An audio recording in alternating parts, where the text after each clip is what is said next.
Hello guys, welcome back to my channel. और आज हम बात करने वाले हैं दोस्तों 5 EMA स्ट्रेटजी के बारे में। आई थिंक इस स्ट्रेटजी के बारे में आप लोगों को 100% पता होगा। अगर मार्केट में आप लोग कई दिनों से हैं तो आप लोग इस स्ट्रेटजी का यूज करके प्रॉफिट बना रहे होंगे। और अगर दोस्तों आप लोगों को इस स्ट्रेटजी के बारे में नहीं पता तो ये वीडियो आपके लिए काफी इंपॉर्टेंट होने वाली है, लास्ट तक बने रहिए। और अगर आप हमारे चैनल में नए हो तो चैनल को सब्सक्राइब कर लीजिए, बेल आइकन प्रेस कर दीजिए। तो आज हम बात करेंगे दोस्तों 5 EMA स्ट्रेटजी के बारे में, क्योंकि बड़े बड़े ट्रेडर 5 EMA स्ट्रेटजी का यूज करके प्रॉफिटेबल बने हैं और आज तक इस स्ट्रेटजी का यूज कर रहे हैं। तो ये स्ट्रेटजी आपकी ट्रेडिंग जर्नी बदल देने वाली है। इस स्ट्रेटजी का यूज करके आप काफी अच्छे पैसे बना सकते हैं और साथ ही साथ मार्केट में एक्सपीरियंस भी गेन कर सकते हैं दोस्तों। तो चलिए हम काफी सिंपल और बेसिक से स्टार्ट करेंगे दोस्तों कि आप लोग कैसे 5 EMA स्ट्रेटजी से बाइंग और सेलिंग दोनों कर सकते हैं दोस्तों। तो हम सबसे पहले कंडीशन समझ लेते हैं कि कैंडल और ईएमए के बीच कैसी कंडीशन होनी चाहिए तो हमें बाय या सेल करना है। सबसे पहले हम सेलिंग के लिए बात करेंगे दोस्तों। तो मान लेते हैं कि ईएमए ऐसे चल रहा है और प्राइस भी उसी के साथ, क्योंकि 5 ईएमए कैंडल्स की इतना क्लोज रहता है दोस्तों कि हर कैंडल 5 ईएमए के टच पे ही रहती है। तो मान लीजिए लगातार कैंडल्स बन रही हैं और 5 ईएमए को टच कर रही हैं। और यहाँ पे मान लीजिए एक ऐसी कैंडल बनी जिसने 5 EM जो कि 5 EMA से दूर हो गई और 5 EMA और कैंडल के बीच गैप हो गया दोस्तों। यहाँ पे देख सकते हैं लगातार कैंडल्स प्राइस को टच कर रही थी, लेकिन यहाँ पे इस कैंडल पे प्राइस और EMA के कैंडल और EMA के बीच गैप हो गया दोस्तों। यही होती है हमारे लिए अलर्ट कैंडल और यहीं पे हमें अलर्ट हो जाना है। और जैसे इस कैंडल का लो ब्रेक हो हमें इसमें सेल एंट्री करनी है। जैसे इसके बाद देख सकते हैं एक और अलर्ट कैंडल बनी, तो हमारे लिए इस कैंडल का लो हमारे लिए अब एंट्री बन गया दोस्तों। तो जैसे मान लीजिए यहाँ पे प्राइस ओपन हुआ और यहाँ से प्राइस में फॉल आया और यहाँ से एक कैंडल बनी और यहाँ पे मान लीजिए एक कैंडल बनी। तो जैसे इसका लो ब्रेक हुआ दोस्तों, यहाँ पे हमें एंट्री करनी है। स्टॉप लॉस अलर्ट कैंडल के ऊपर रख के हमें टारगेट 1:3 रखना है। आई थिंक ये कॉन्सेप्ट आप लोगों को समझ में आ गया होगा दोस्तों। अब चलिए हम चार्ट पे देख लेते हैं और समझ लेते हैं इसको कैसे यूज करना है।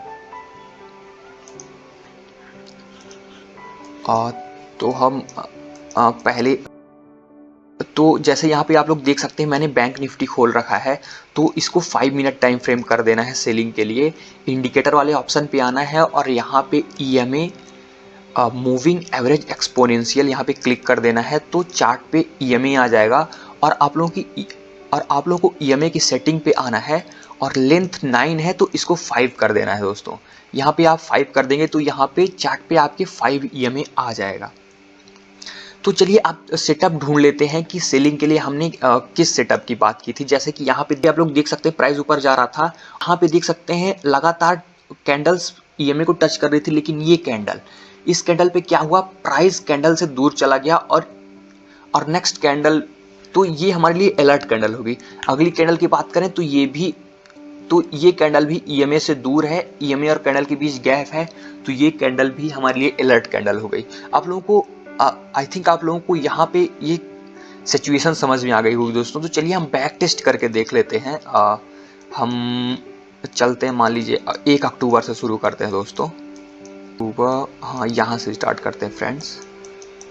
ओके, ऑल राइट, या और 3 अक्टूबर और 30 सितंबर, हाँ तो अक्टूबर मंथ से स्टार्ट करते हैं दोस्तों। ये सेलिंग के लिए है। यहाँ पे आप लोगों को टाइम फ्रेम 5 मिनट करना है। हमने बैंक निफ्टी खोल रखा है और इंडिकेटर में आके हमने EMA लगा लिया है। तो चलिए अब शुरू करते हैं दोस्तों, बैक टेस्टिंग करते हैं। 3 अक्टूबर से शुरू करते हैं। तो हमें यहाँ पे क्या देखना है, सबसे पहले EMA और प्राइस के बीच गैप होना चाहिए, यानी EMA और कैंडल के बीच अप साइड गैप होना चाहिए। अगर हमें सेलिंग करनी है तो अप साइड गैप होना चाहिए। तो चलिए ढूंढते हैं कहाँ है। यहाँ पे एक कैंडल मिली है फ्रेंड्स, आप लोग देख सकते हैं। मैं जूम करके दिखा देता हूँ। कैंडल और EMA साथ साथ चल रहे थे, लेकिन यहाँ पे हुआ प्राइस डेविएशन और यहाँ पे अलर्ट कैंडल मिल गई। जैसे देख सकते हैं लगातार कैंडल EMA को टच कर रहा है, लेकिन यहाँ पे कैंडल और EMA के बीच इतना गैप हुआ, तो ये हमारे लिए अलर्ट कैंडल है और इसका लो हमें मार कर लेना है। इसके लो पे हमने एक और हॉरिजॉन्टल लाइन खींच दी और इसी लेवल पे हमें सेल एंट्री करनी है दोस्तों। तो जैसे मान लीजिए प्राइस यहाँ पे क्लोज हुआ और यहाँ से गिरावट हुई, तो हमें सिर्फ वेट करना है इस लेवल का। जैसे ही प्राइस इसके लो पे आएगा इस कैंडल के, हमें तुरंत एंट्री करनी है दोस्तों। तो हमें यहाँ पे एंट्री करनी है और स्टॉप लॉस अलर्ट कैंडल के ऊपर रखना है दोस्तों। अलर्ट कैंडल के ऊपर हमने स्टॉप लॉस रख दिया। टारगेट हमें 1:3 रखना है। तो देख लेते हैं 1:3 क्या मिला, इधर कर लेते हैं। तो आप लोग देख सकते हैं 1:3 हमें पहले ही ट्रेड में मिल गया दोस्तों। ये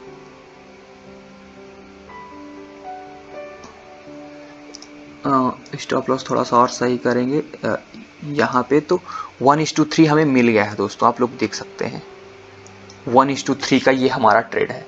तो कंडीशन समझ में आ गई होगी। जब ईएमए और कैंडल के बीच गैप रहेगा तो वो कैंडल हमारे लिए अलर्ट कैंडल हो जाएगी, और जैसे ही उस कैंडल का लो ब्रेक होता है तुरंत हमें नेक्स्ट कैंडल पे एंट्री लेनी है, और स्टॉप लॉस हमें अलर्ट कैंडल के ऊपर रखना है दोस्तों, और टारगेट 1:3 रखना है, जो कि हमारा हिट हो गया है। 1:3 टारगेट हमें परफेक्ट 1:3 मिला है। अगर हम होल्ड करते तो यहाँ पे और ज़्यादा टारगेट मिला है दोस्तों। वो तो मैं फास्ट में देख रहा था। अगर होल्ड करते तो आप लोग देख सकते हैं कितना बड़ा टारगेट यहाँ पे मिला है। आप उसे पूरा दिन भी होल्ड कर सकते। तो यहाँ पे 1:5.19 तक का टारगेट मिला है दोस्तों। ये काफ़ी बड़ा टारगेट है। तो ये हमारा पहला ट्रेड हो गया और यही सुपर ट्रेड हो गया हमारे लिए। 1:5 का ट्रेड बहुत ही बेहतरीन। यहाँ पे अगर हम देखें कितने पॉइंट मिला बैंक निफ्टी में, तो यहाँ पे देख सकते हैं 300 पॉइंट मिला दोस्तों। ये काफ़ी ज़्यादा पॉइंट्स होते हैं, 300 पॉइंट काफ़ी बेहतरीन है। हालांकि आप लोग 1:3 पे ही टारगेट बुक कर सकते हैं अगर आप बिगिनर हैं तो। चलिए आगे ढूंढ लेते हैं दोस्तों। अगर यहाँ पे हम देखें कि हमारा ट्रेड चल रहा था तो क्या फिर से री एंट्री मिली। एक जगह यहाँ पे मिली थी दोस्तों। स्टॉप लॉस इसके ऊपर रखते तो यहाँ पे स्टॉप लॉस हिट हो जाता। हालांकि यहाँ पे फिर हमें एंट्री मिली क्योंकि इस कैंडल पे और ईएमए पे थोड़ा सा गैप है। तो जैसे इसका लो यहाँ पे ब्रेक हुआ, तो अगर हम यहाँ पे भी एंट्री लेते और स्टॉप लॉस अपना हम इस कैंडल के ऊपर रखते, तो यहाँ पे भी 1:3 मिला है दोस्तों। देख सकते हैं आप लोग, दोबारा हमें फिर से ईएमए ने एंट्री दी है और दोबारा भी टारगेट मिला है। और ढूंढ लेते हैं दोस्तों। जैसे यहाँ पे देख सकते हैं ये भी हमारे लिए अलर्ट कैंडल है, ये अलर्ट कैंडल है। जब तक इन अलर्ट कैंडल का लो ब्रेक नहीं होगा तब तक हमें एंट्री नहीं करनी है। हमें यहाँ पे एंट्री करनी है। इस कैंडल का लो ब्रेक हुआ, यहाँ पे एंट्री करेंगे दोस्तों। स्टॉप लॉस यहाँ पे रखेंगे तो यहाँ पे एक स्टॉप लॉस हिट हो जाएगा। अगर और हम बात करें तो एक स्टॉप लॉस यहाँ पे आके स्टॉप लॉस ये हिट हो गया। अगर देखें तो फिर से ये हमारे लिए अलर्ट कैंडल ही है दोस्तों। ये वाली अलर्ट कैंडल है। यहाँ पे फिर लो ब्रेक हुआ, हमें यहाँ पे फिर एंट्री लेनी है दोस्तों। और स्टॉप लॉस काफ़ी छोटा है, यहाँ पे सिर्फ इतना सा स्टॉप लॉस है। तो यहाँ पे भी 1:3 से काफ़ी अच्छा टारगेट मिला है। 1:3.7 का टारगेट मिला है। अगर हम आगे चलें और देखें दोस्तों तो यहाँ पे भी एक ट्रेड मिला है। इसमें अगर हम यहाँ पे एंट्री लेते तो यहाँ पे हालांकि 1:1 तो मिला है, छोटा सा स्टॉप लॉस रहेगा, पर 1:3 नहीं मिला है दोस्तों। यहाँ पे 1:1.68 तक मिला है। हालांकि प्राइस ऊपर जाने लगा था तो आप ब्रेक इवन पे एग्जिट कर सकते थे। और हम बात करें तो यहाँ पे ये अलर्ट कैंडल है, और जैसे इसका लो ब्रेक होगा, जैसे यहाँ पे आई थिंक लो ब्रेक हो गया है अलर्ट कैंडल का, यहाँ पे एंट्री लेते, स्टॉप लॉस यहाँ पे रखते तो स्टॉप लॉस हिट हो गया है। और अगर देखें तो ये भी अलर्ट कैंडल है पर इसका लो नहीं ब्रेक हुआ है। ये अलर्ट कैंडल है और इसका लो यहाँ पे ब्रेक हुआ है। इस कैंडल पे हमें फिर से यहाँ पे एंट्री लेनी है दोस्तों, और उसकी प्रीवियस कैंडल के पहले स्टॉप लॉस लगाना है। और यहाँ पे भी स्टॉप लॉस लगा सकते हैं क्योंकि ये काफ़ी छोटा स्टॉप लॉस है। और टारगेट 1:2 मिला है। अगर हम इस कैंडल के ऊपर स्टॉप लॉस लगा दे तो 1:3 भी मिला है दोस्तों रूल के हिसाब से। लेकिन यहाँ पे काफ़ी छोटा स्टॉप लॉस हो रहा था इसलिए मैंने थोड़ा बड़ा कर लिया। फिर भी 1:3 1:4 मिला है दोस्तों।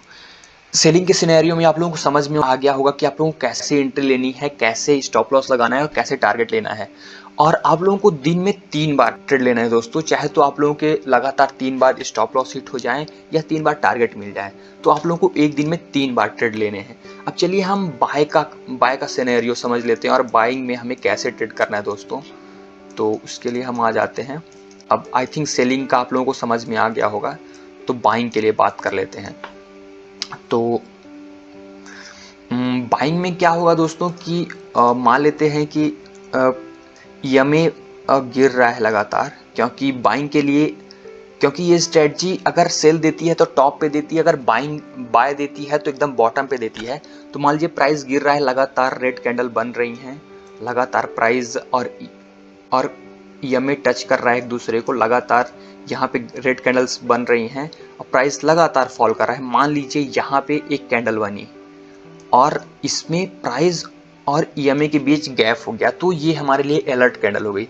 जैसा कि हमने सेलिंग के केस में बात किया था कि वहाँ आप ऊपर साइड ईएमए और कैंडल के बीच गैप होता था, तो बाइंग के केस में डाउन साइड ईएमए और कैंडल के बीच गैप होगा दोस्तों। और इस कैंडल के ऊपर हमें बाय करना है और इस कैंडल के नीचे हमें स्टॉप लॉस रखना है। तो चलिए हम चार्ट पे देख लेते हैं। और इसके लिए एक और चीज़ दोस्तों,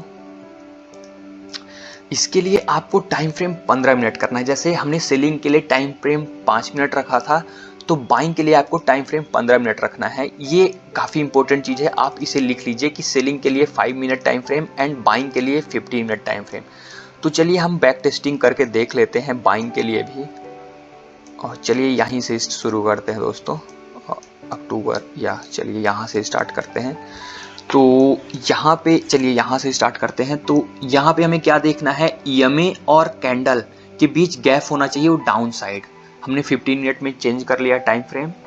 तो जैसे यहाँ पे देख सकते हैं, यहाँ पे एक अलर्ट कैंडल बनी, लेकिन इस कैंडल का हाई नहीं ब्रेक हुआ, तो हमारी एंट्री नहीं एक्टिवेट हुई। तो सिर्फ हमें देखते जाना है। ये भी अलर्ट कैंडल है, इसका भी हाई नहीं ब्रेक हुआ, ये भी अलर्ट कैंडल है और इसका भी हाई नहीं ब्रेक हुआ दोस्तों। तो बस हमें देखते जाना है।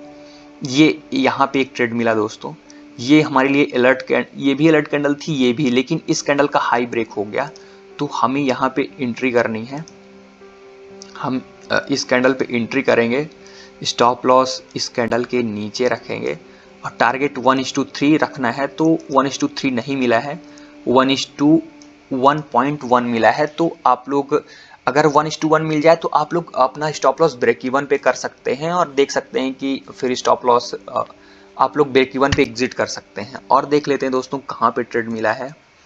डाउन साइड यहाँ पे भी मिला है एक ट्रेड, गैप हुआ है और जैसे ही हाई ब्रेक, यहाँ पे हाई ब्रेक हुआ है, तो इस कैंडल पे मान लीजिए आप लोगों का एसएल, इस कंडीशन पे आप लोगों का यहाँ पे एसएल हिट हो गया है।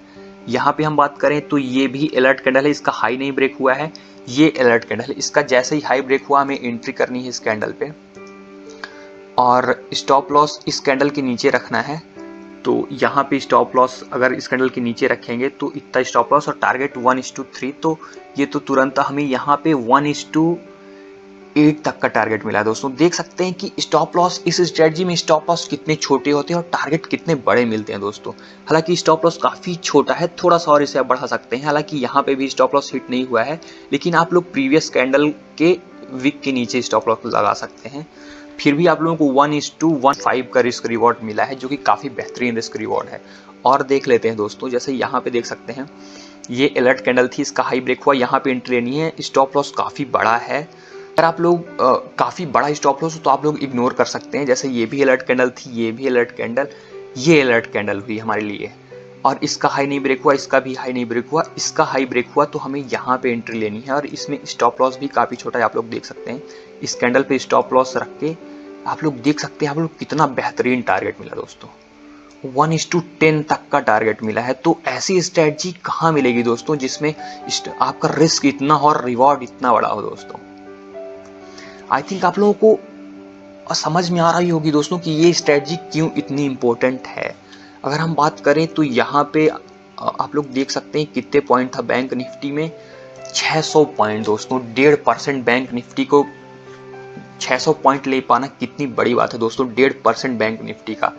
आप लोगों को समझ में आ रहा होगा दोस्तों कि ये स्ट्रेटजी कितनी इंपॉर्टेंट है और कितनी प्रॉफिटेबल स्ट्रेटजी है, क्योंकि ये स्ट्रेटजी एकदम बॉटम पे बाइंग के लिए देती है और एकदम टॉप पे सेलिंग के लिए ट्रेड देती है दोस्तों, इसलिए इतनी प्रॉफिटेबल स्ट्रेटजी है। आप लोगों को ये हो सकता है कि स्ट्रेटजी में आप लोगों की तुरंत स्टॉप लॉस हिट हो, छोटे छोटे स्टॉप लॉस हिट हो, लेकिन जब टारगेट मिलेंगे दोस्तों, टारगेट काफ़ी ह्यूज मिलते हैं, काफ़ी बड़े टारगेट मिलते हैं। आई थिंक आप लोगों को दोनों सिनेरियो समझ में आ गए होंगे कि आप लोग कैसे बाइंग करेंगे, कैसे सेलिंग करेंगे। आप लोगों को बस दो चीज़ें ध्यान रखनी है, सेलिंग के लिए 5 मिनट टाइम फ्रेम रखना है और बाकी सब वही रहेगा, और बाइंग के लिए 15 मिनट टाइम फ्रेम रखना है। और एक बार मैं बता दूं दोस्तों, चार्ट और कैंडल के बीच क्या, जैसे हम 15 मिनट टाइम फ्रेम पे हैं तो बाइंग के लिए हमें जैसे डाउन साइड गैप ढूंढना है। जैसे देख लेते हैं कहाँ पे गैप मिला है। और हाँ, जैसे यहाँ पे देख लीजिए दोस्तों, ईएमए और कैंडल के बीच गैप हुआ है डाउन साइड, तो हमें बाइंग करनी है। और अगर हम सेलिंग की बात करें तो सेलिंग में क्या है कि हमें वेट करना है ऊपर साइड ईएमए और कैंडल के बीच गैप हो। जैसे देख लेते हैं कहाँ पे, यहाँ पे, जैसे कि यहाँ पे देख सकते हैं ईएमए और कैंडल के बीच गैप हुआ तो ये हमारे लिए अलर्ट कैंडल हो गई। इसके लो पे हमें एंट्री करनी है, स्टॉप लॉस इसके ऊपर रखना है। और देख सकते हैं कितना बेहतरीन टारगेट यहाँ पे मिलता है दोस्तों इस स्ट्रेटजी में। ये देखिए दोस्तों कितना बेहतरीन टारगेट मिलता है। आई थिंक ये स्ट्रेटजी आप लोगों को समझ में आ रही होगी। और अगर आप लोग बिगिनर हैं तो आप लोग इस स्ट्रेटजी का यूज़ कर सकते हैं। और आप लोग स्टॉक्स में भी इस स्ट्रेटजी का यूज़ कर सकते हैं जो कि काफ़ी वोलेटाइल स्टॉक्स हों। और आप लोग देखिए कि वो न्यूज़ में ना रहते हों ज़्यादा, क्योंकि न्यूज़ की वजह से ज़्यादा मूवमेंट आ सकती है। तो आप लोग इसका यूज़ स्टॉक्स में भी कर सकते हैं। और आप लोग इस स्ट्रेटजी का यूज़ करने से पहले बैक टेस्टिंग कर लीजिएगा कि उसमें इस स्ट्रेटजी का क्या विनिंग रेट है, क्या रेशियो है, तब आप उसमें भी इस स्ट्रेटजी का यूज कर सकते हैं दोस्तों। और ये वीडियो आप लोगों को कैसी लगी कमेंट में जरूर बताइएगा। और अगर अभी तक वीडियो में बने तो आप हमारे लिए काफी खास हैं। थैंक्स फॉर वॉचिंग, मिलते हैं नेक्स्ट वीडियो में।